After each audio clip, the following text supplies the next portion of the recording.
charged up.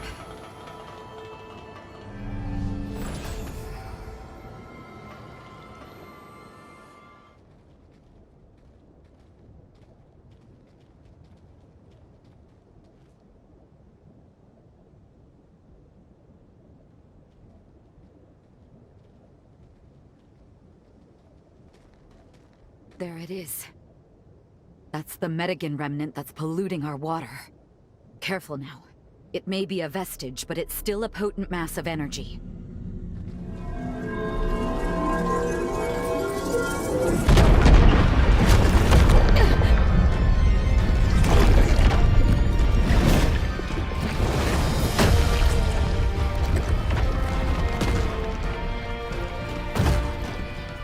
Remember me?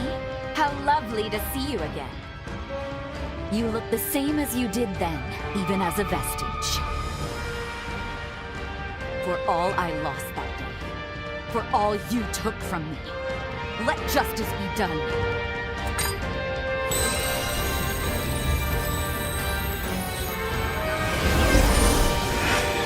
Today, you'll pay your dues!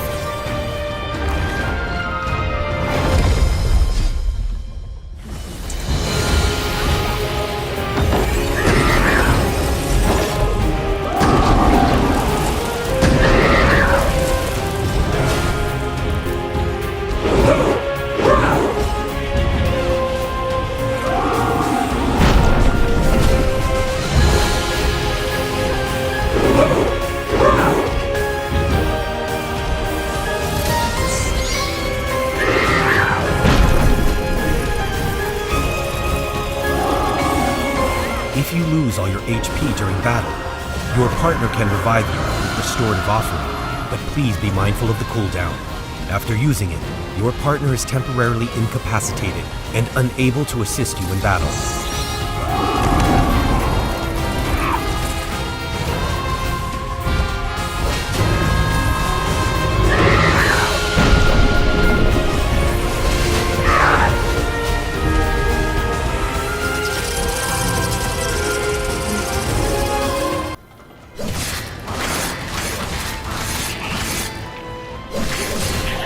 Or harness the halberd's raw power for heavier, more devastating attacks.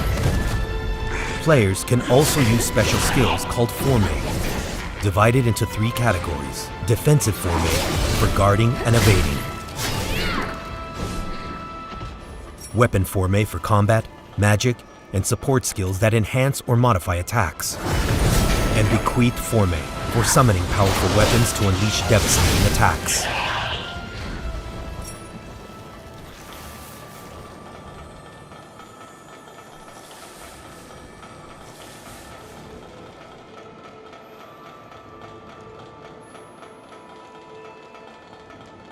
All Fourme consume a resource called ichor, which is gained through the Drain Attack system. By damaging enemies with regular weapon attacks, players increase enemy wounds and extract more ichor.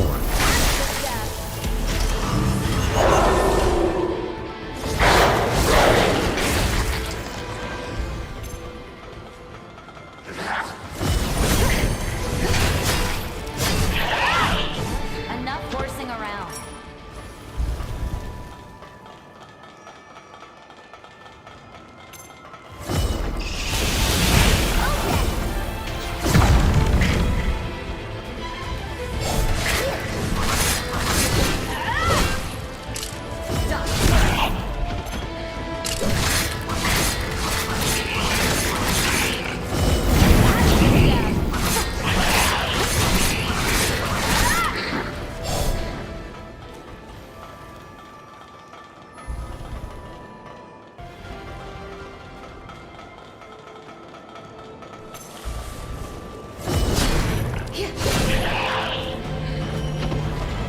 During battle, you can switch between summoning, where your partner fights alongside you, and assimilation, where they merge with you to boost your stats and combat abilities. Armor up.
So once you've got an enemy nice and bleeding like that, you know, you can capitalize on that with the jail item, which we haven't talked about a whole lot. This is an auxiliary weapon type, and it comes in different forms. So you'll probably see one of them coming up here as we capitalize on what we've done to him. Getting some heals in.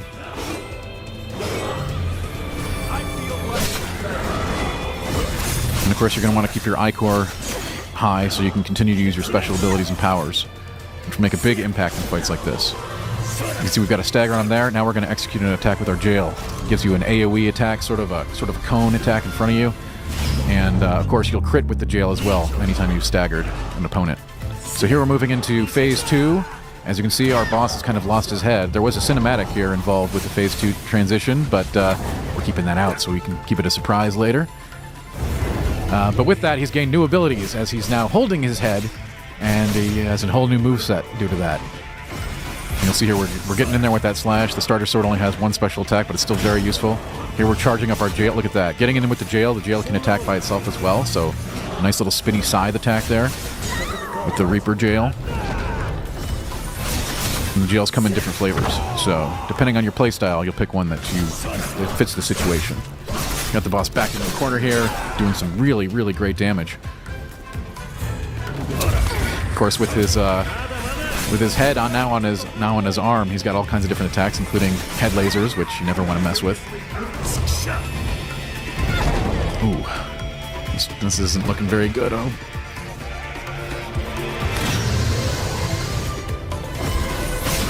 Oh, well, that was a really good attempt. So before we take you into the action proper, we've got to create a character. And Code Vein 2 features an extremely robust character creator suite of options. Right now we're looking at some of the presets that you can pick from, but you can create your character down to the last detail. Eyes, hair, scars, all kinds of different things that you can tweak and design to your exact specifications. But if you feel like just picking one of the presets and getting right into the action, you can do that too. As you can see, we have all kinds of different hairstyles, all kinds of different options for you to pick from. And you can spend a lot of time in this character creator. I know I have. And you can get things just right. You can spend hours in here if you want. But you can also just take a preset. The presets are also awesome, and they come with some really cool outfits. But you can, again, it's not just setting your makeup. It's not just setting your eyes. You're going to be picking your outfit completely. Hats, accessories, masks, capes, whatever you want. You know, they're all here from the very serious to the very goofy options. They're all available for you, depending on what you want to do. I mean, look at these hats. Look, I definitely want to go with... Look at those ears. I want some of those. I'm getting a pair of those. So that's my character. But you can create yours however you like. And as you can see here, it extends to full outfits that you can have, too. I'm thinking you might spend a lot of time in here if you're one of those players that likes to really customize your character. And if you don't, that's what the presets are for. Just grab and go. Once you've got your character set up to look at, you can change all these other aspects of it too, get the great screenshot, share it with your friends, and we're getting right into it. Excellent. It's a pleasure to make your acquaintance at last. All right then. I need you to wake up now. Only one way to prevent this tragedy before they reach the point of no return. I'll use my power to transport us back to a time before the upheaval. Once we're there, hopefully we can make contact with each of these legendary heroes. A battle to save the world from ruin. Let's go. Wherever you go, I will always be by your side.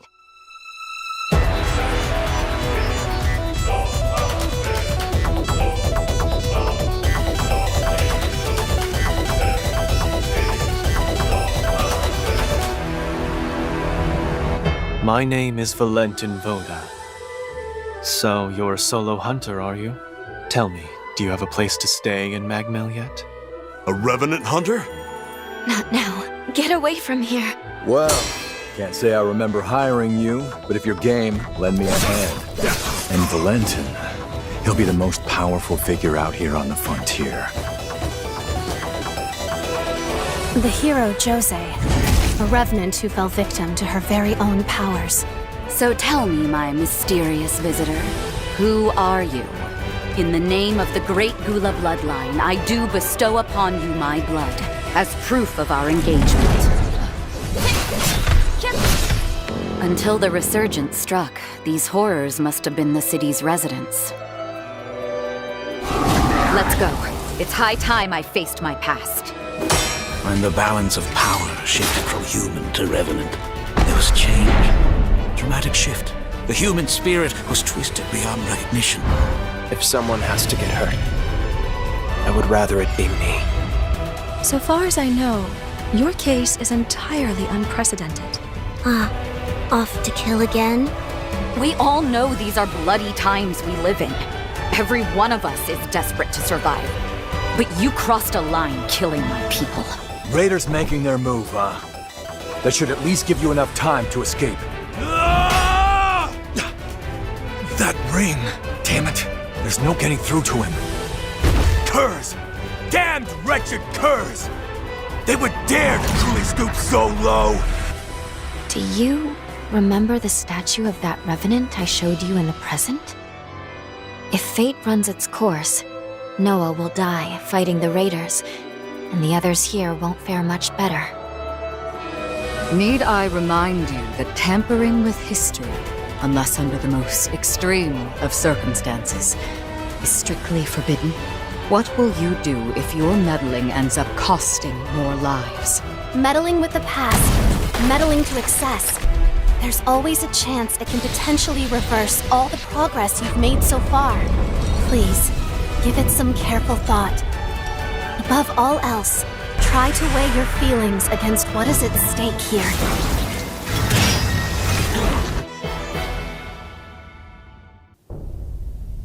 And just like that, we are off to the races. This is Lou.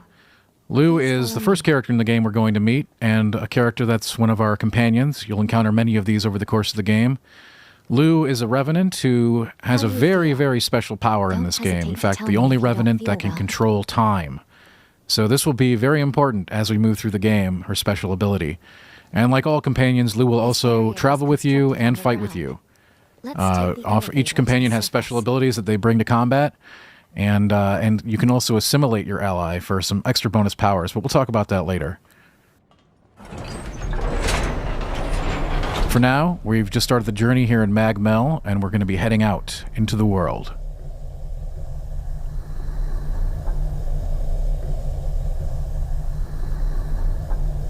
So this island of Magmell is sort of a tutorial area for the player to get used to things before heading out into the greater world.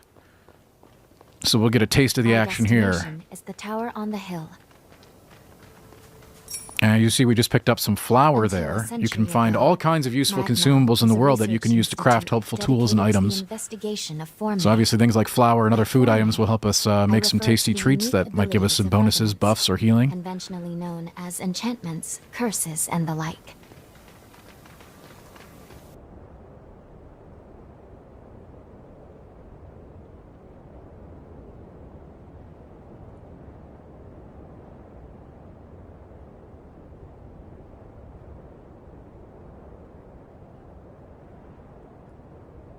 Another world snuffed from existence.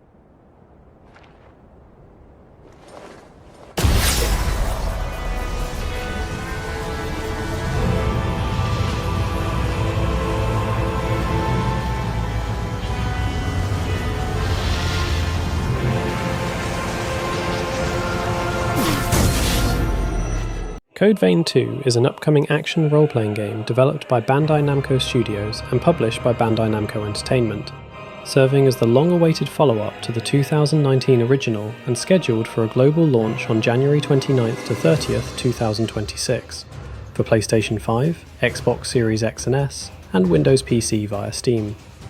It is designed as a standalone sequel with its own new cast and world, intentionally crafted so that players do not need to have played the first Code Vein to understand the narrative, even as it preserves the franchise's signature anime-infused Souls-like framework and intense third-person combat. Building on the genre's challenging fight loops, Code Vein 2 introduces expansive alterations and additions, including a time travel narrative mechanic centered on a companion named Lou who can manipulate time to traverse past and present versions of key environments, in order to prevent a cataclysmic event known as the Resurgence, with player choice in past encounters carrying meaningful consequence for how later timelines unfold, potentially influencing both story beats and boss behaviours. The combat system remains rooted in responsive melee and ranged action, with light and heavy attacks, dodging, blocking and parrying, supplemented by the new Forme system that allows players to assign 4 abilities to each weapon for tactical depth, an expanded roster of 7 weapon types, including dual blades and other additions, and refined partner systems where AI companions can aid in combat, revive the player, or be assimilated to temporarily bolster the protagonist's stats and unlock powerful moves, creating new strategic layers beyond the original's partner encounters. Beyond core combat, the game features a deeper customization suite with highly detailed character creation, expanded blood codes that define build identity and playstyle, and a home base called Magmell Institute, where players can interact with companions, access shops, rest, and prepare for the next expedition, while in-world shops and mobile vendor minions offer access to items and upgrades closer to exploration zones. Narrative emphasis on bonds and emotion has been highlighted in previews, with some boss encounters and character arcs designed to evoke stronger emotional responses tied to themes of memory, sacrifice, and redemption as players seek to reshape history, and a recently announced character creator demo launching in January 2026 allows players to craft and export their protagonist to the full game ahead of launch. Pre-orders for Code Vein 2 have been available across Standard, Deluxe, and Ultimate editions, each including various digital bonuses and early access windows. And new gameplay footage released in early January 2026 further showcases the game's visual polish, varied environments, combat pacing, and partner dynamics, positioning Code Vein 2 as a refined evolution of its predecessor that expands both mechanical systems and narrative ambition while retaining the franchise's distinct stylistic identity. Now you can enjoy a few screenshots without any interruption. Enjoy!